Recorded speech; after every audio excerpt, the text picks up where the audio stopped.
I'm the chairman of the Tea Board of Kenya. As you might have been aware that there will be the elections of the KTDA's directors, which is have to happen by the 28th of June.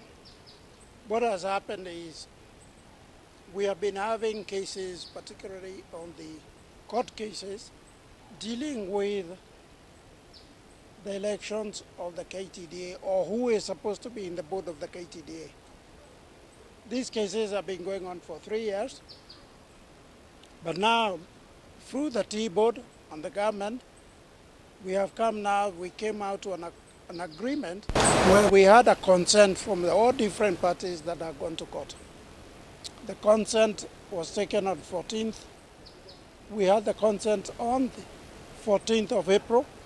It was signed, taken to Constitutional Court, and the Constitutional Court came out with a judgment, or what we call a court decree. And the court decree itself say that elections of the directors of KTDA have to happen before 1st of July. So that is a court order. So we are trying to confirm with the court order.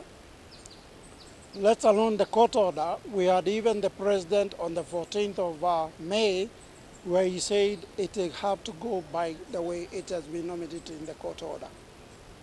So it's a big exercise, because when you look at the polling stations we have to do in the tea industry, we are talking of 1,705 polling stations.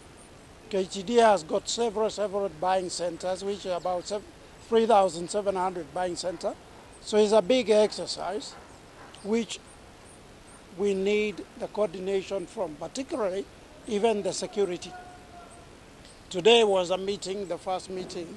We are trying to brief the security how to go about it and what it entails, so that they can start our preparations on the pollings of the exercise.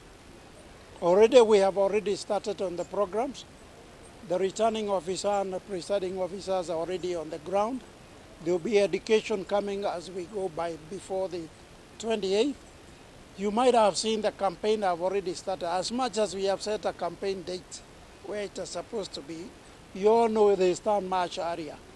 And this time, for a long time, can't remember in my history in the tea, is going to be what we call one man or one woman per vote.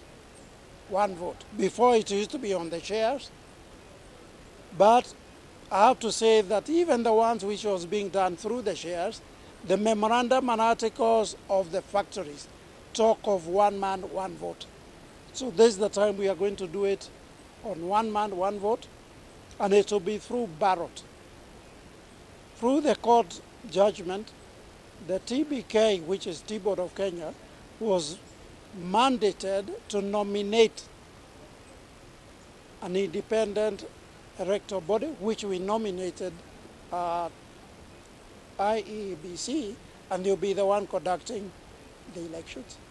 So the only thing I can request is, this is the chance now, the farmers themselves will be having the chance to elect who they want without tomorrow saying we were imposed or whatever.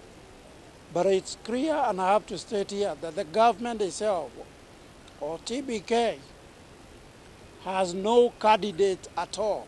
Some people keep on saying, oh, the government has got their preferred. We don't have preferred candidate. It's going to be 100% the farmers to bring their choice. We have 728,000 farmers who will be now choosing their elected directors. If you get the tea catchment area and the area, we are talking of 324 directors to be elected out of 54 factories. And that is today. We were just taking through the security, because without the security, it will be a very chaotic and it cannot happen. Thank you. We've just been taken through the briefing by the Tea Board of Kenya and IEBC on how they have come up to arrange for these national elections at the factory level of the directors. I think they have already given us the statistics of the polling stations, the expected number of voters, and the parameters they'll use to clear the candidates. I think for us is just to provide that support. Yeah, the main work will be done by IEBC and the T-Board of Kenya as the regulatory authority. Ours is to provide the necessary logistical support to ensure that the elections are free, fair and credible. And they are free from any criminalities or any incidences that will jeopardize the enforcement of the law as it is on the ground. Yeah. After today, the regional security team will provide leadership on those issues. Definitely we shall have the hot spots. We normally don't call them red spots, we call them hot spots. We shall identify the hot spots and we shall deploy accordingly. Yeah.